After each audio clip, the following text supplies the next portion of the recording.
They say history is written by the victors, but the soil remembers the feet that were too heavy to be moved. Imagine a shadow that stretched longer than the plantation porch. A woman who stood 7 feet tall, not just in stature but in a terrifying, quiet brilliance. In 1861, while the world prepared for war, a different kind of battle was being fought in the spirit of Hagar Ashford. She was a woman the system could buy, but it could never own. They sold her once. They sold her twice. By the 12th time her name was called on the auction block, the masters weren't just buying a worker, they were buying their own fear. This is the story of the giant woman who was simply too intelligent to obey. The auction of 1861, the physical presence of Hagar Ashford was not merely a matter of height, but a structural defiance against the very architecture of the South. Standing at a staggering 7 feet tall, she loomed over the overseers and the masters like a living monument carved from dark timber and iron. Her stature transformed every space she entered, making the low-ceilinged cabins and the narrow porches of the plantation owners feel claustrophobic and fragile. She was a giantess in a land that demanded her people remain small, bent, and broken under the weight of the sun. To look at Hagar was to look at a natural force that the institution of slavery was never designed to contain or control. Her limbs were described as thick as young oaks, possessing a raw tectonic power that made the heavy tools of the field look like mere toys in her grasp. When she walked, the rhythm of her stride was a heavy, deliberate cadence that seemed to vibrate through the very floorboards of the big houses she passed. It was a terrifying sight for those who relied on the myth of their own physical and moral superiority to maintain their grip on power. Her sheer mass was a constant, silent reminder that the chains around her wrists were a desperate insult to her strength. In the presence of her towering form, the whip felt inadequate, and the pistol felt like a coward's final, trembling resort. The horror for the masters lay in the realization that Hagar did not carry her body with the slumped shoulders of the defeated or the weary. She stood with a spine that refused to curve, a vertical line of resistance that bisected the horizon of the tobacco and cotton fields. This height gave her a vantage point that was both literal and symbolic, allowing her to look down upon the men who claimed to own her soul. Her gaze did not flicker or fall to the dirt. It remained fixed on a level that most men had to strain their necks just to reach. This physical elevation was her first act of rebellion, a refusal to occupy the lowly space assigned to her by the law. Every time she was brought to the auction block, her physicality became a spectacle that drew gasps of both awe and deep-seated, instinctive fear from the crowds. The bidders saw a woman who could do the work of 3 men, yet they sensed a danger in her strength that no amount of profit could justify. Her body was a map of potential destruction to their way of life, a vessel of power that looked as though it could crush the system with a single blow. To purchase Hagar was to invite a giant into one's home, a creature of such immense proportions that she made the master feel like a child. Her size was her shield, a biological fortress that guarded the fierce intelligence burning deep within. Ultimately, Hagar's physicality was the outward manifestation of an internal spirit that was too expansive for the narrow confines of 19th century servitude. She was a physical impossibility in a world that sought to categorize and diminish the black body into a mere unit of production. Her presence was an omen of the coming end, a sign that the era of the lash was being overshadowed by a new indomitable force. Even in silence, her 7-foot frame spoke a language of inevitable reckoning that haunted the dreams of those who tried to bind her. Hagar Ashford was not just a woman of great height. She was a mountain of resistance that the tide of history could not wash away. The cycle of her being sold 12 times was not a sign of Hagar's failure, but a chilling testament to the total collapse of every master who tried to break her.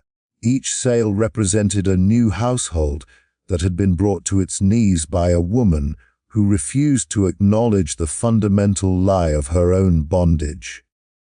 The auction hammer fell again and again, echoing like a funeral knell for the pride of the men who thought their money could buy her spirit.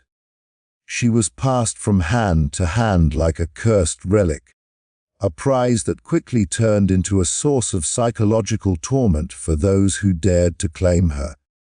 12 times the paper changed hands, and 12 times the institution of slavery admitted had met an adversary it could not conquer. The psychological horror of these repeated sales resided in the quiet, systematic way Hagar dismantled the order of every plantation she touched. She did not always need to strike a blow. She simply existed with a dignity so profound that it acted as a corrosive acid on the master's authority. Within months of a purchase, the boldest overseers would find themselves unnerved by her silence and the piercing intelligence that seemed to judge their every move. The owners would eventually find any excuse to rid themselves of her, terrified that her presence was a contagion of strength that would infect the rest of the enslaved. To keep Hagar was to house a revolution, and one by one, the masters chose the cowardice of a resale over the confrontation of her gaze. Each new auction block became a stage where Hagar Ashford stood as a silent victor over the men who had previously attempted to dominate her. The physical journey across different counties and states only served to broaden her understanding of the world and the varied weaknesses of those who sat in power. While the traders saw a woman being moved like cargo, Hagar was collecting data, mapping the geography of her oppression, and sharpening her mind against the whetstone of repeated betrayal. She arrived at each new location not as a broken servant, but as a seasoned veteran of a long, invisible war that she was winning. Her history of being sold was her armor, a long list of men who had tried to master her and failed. The financial loss taken by those who sold her in haste was a bitter pill that spoke volumes of the dread she inspired in the hearts of the South.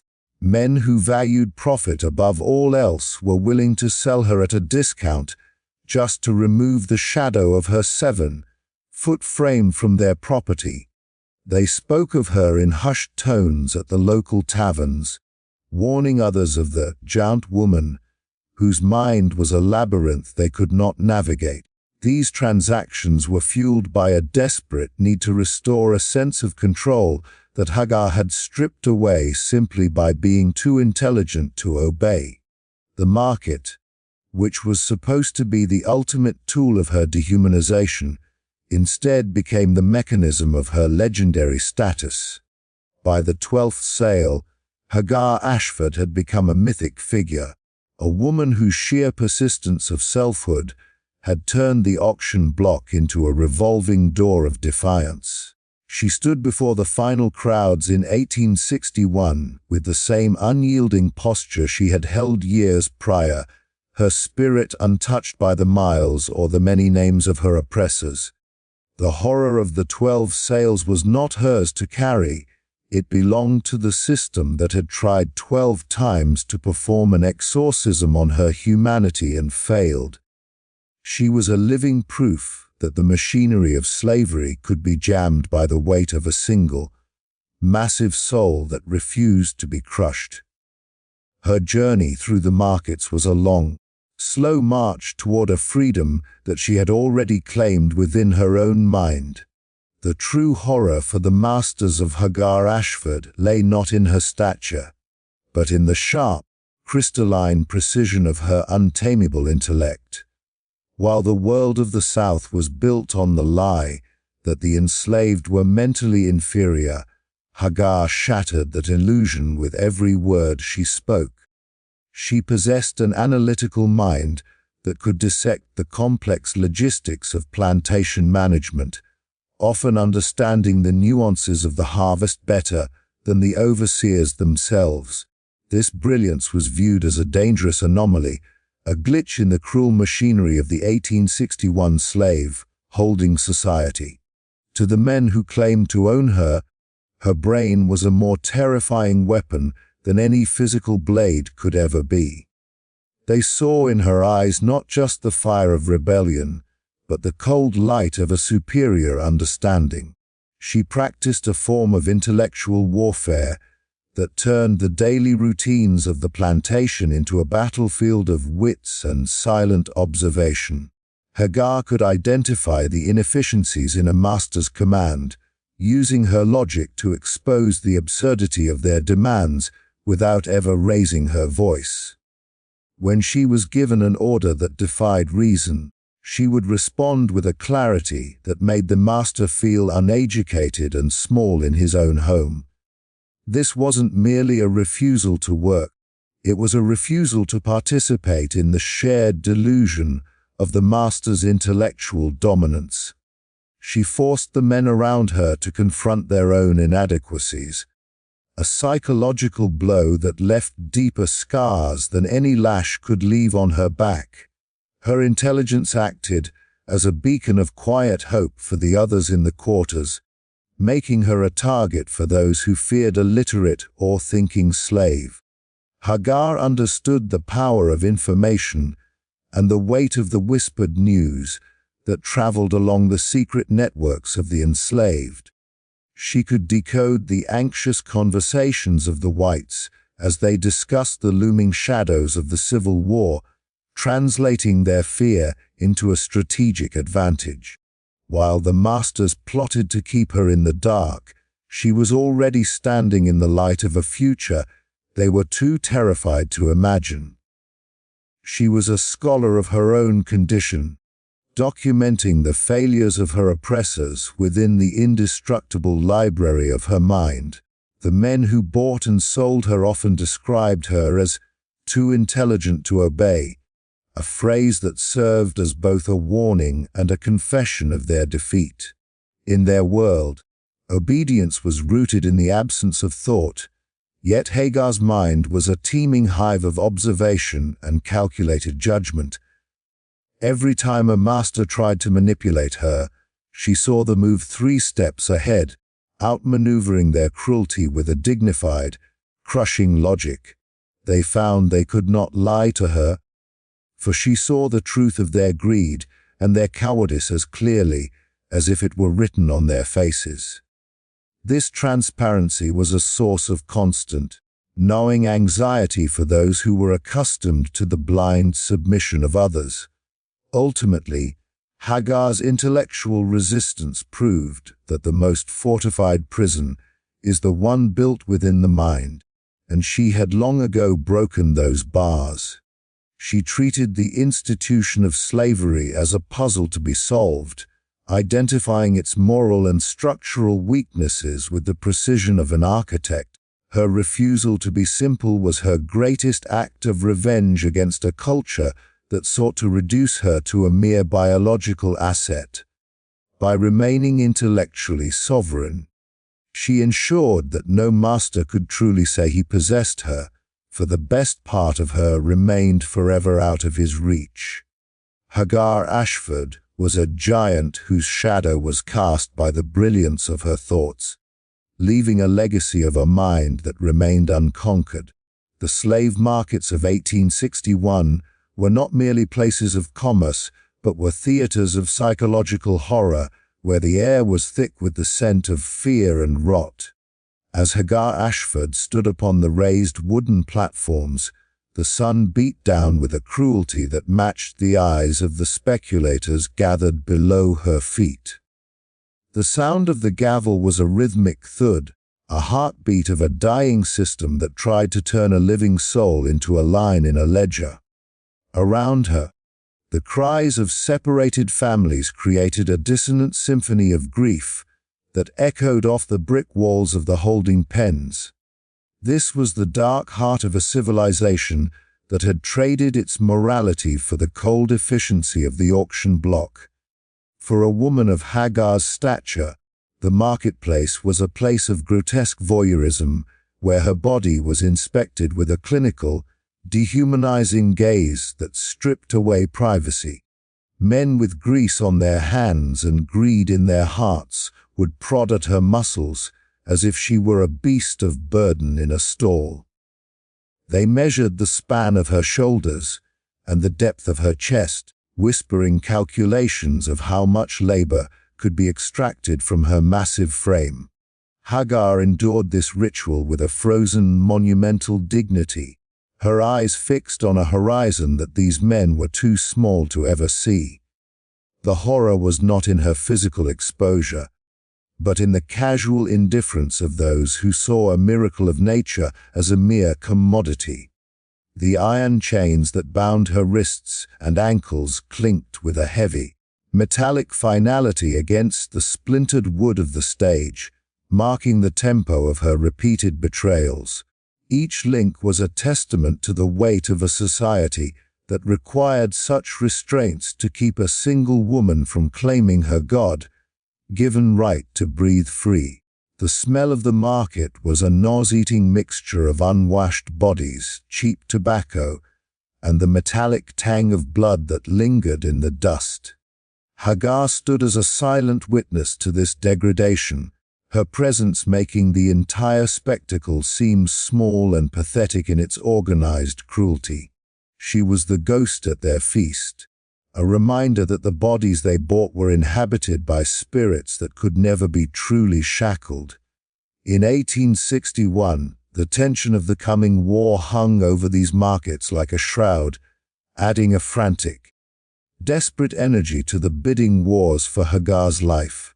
The traders knew that their way of life was standing on a precipice, yet they continued to trade in flesh with a manic intensity that defied the coming storm. They looked at Hagar and saw a pillar of strength that might bolster their failing fortunes, never realizing she was the very storm that would break them. The shadows cast by the auction tents stretched out like long, dark fingers reaching for a future that was already beginning to crumble into ash. Every transaction was a desperate attempt to hold back time, using Hagar as a ballast for a ship that was already sinking fast.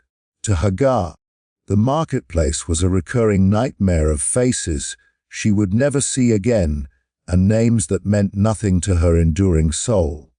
She watched the exchange of gold and paper with a detached contempt, knowing that no amount of currency could ever truly equal the value of her lived experience. The dehumanization attempted by the auctioneers only served to sharpen the edges of her resolve, turning her into a blade that would eventually cut through their lies.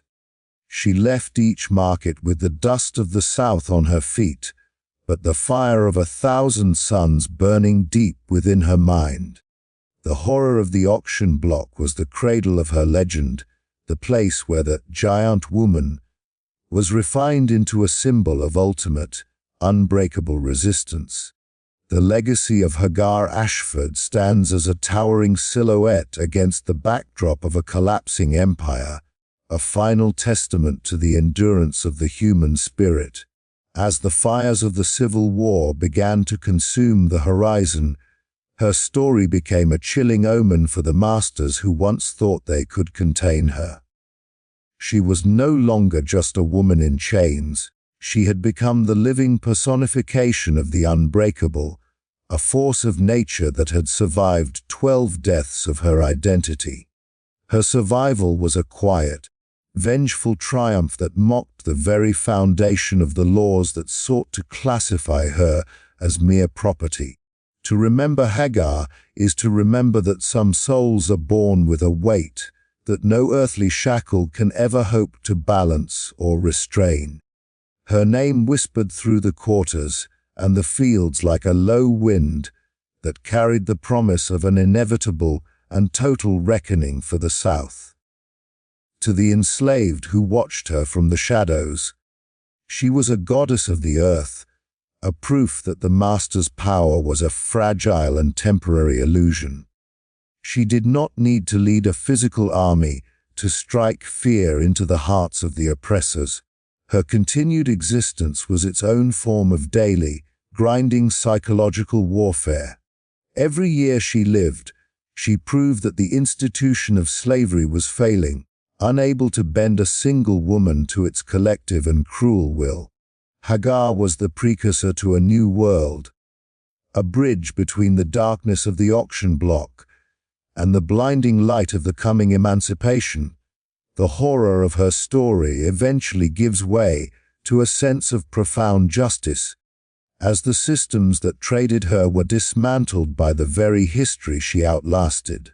The ledgers that once held her price were burned or lost to time, while the memory of the giant woman grew into a legendary pillar of black resistance. She remains a haunting reminder that intelligence paired with immense physical presence creates a power that is fundamentally incompatible with any form of forced and hollow submission. Her story serves as a revenge of the soul, where the victim becomes the victor simply by refusing to be erased or diminished by her circumstances. Hagar did not just survive the 12 sales. She haunted the men who bought her until they were forced to cast her away in terror. In the archives of the great struggle for freedom, Hagar Ashford stands as a monument to the intellectual and physical sovereignty that transcends the physical body. She represents the thousands of unnamed giants who fought silent wars within the confines of plantations, using their minds as shields against the relentless cruelty of their age. Her 7-foot stature was merely the outward sign of an internal vastness that could not be mapped by the surveyors or owned by the wealthy. She was a biological anomaly that signaled the end of an era, a woman too large for the small, cramped world of 1861 to ever truly hold. Her life was a masterpiece of defiance, a long-form poem of resistance written in the language of survival and a profound, unyielding dignity. As the final echoes of the auction hammer fade into the distance of history, Hagar's spirit continues to stand tall above the ruins of the old world. She is the ghost that still walks through the overgrown fields of the South, a reminder that the land belongs to those who bled for it with honor. Her story is a warning to any system that seeks to commodify the human spirit. There will always be a Hagar, someone too strong to break and too smart to follow. She was the woman who was sold 12 times, but never once surrendered the fortress of her own magnificent and terrifyingly brilliant mind. Hagar Ashford remains unbowed, a giant who walked through the fire and emerged as the architect of her own eternal and silent legend.